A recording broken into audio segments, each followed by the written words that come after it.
Esta es la bici lavadora Amatrésica, sin electricidad. Lavamos todo.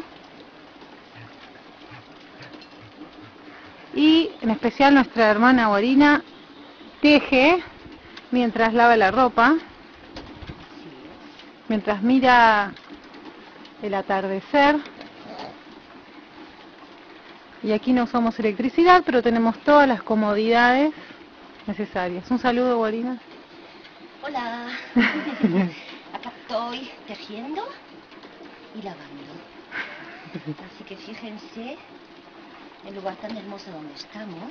Y pensar que hay gente que paga gimnasio, paga pullover y paga electricidad.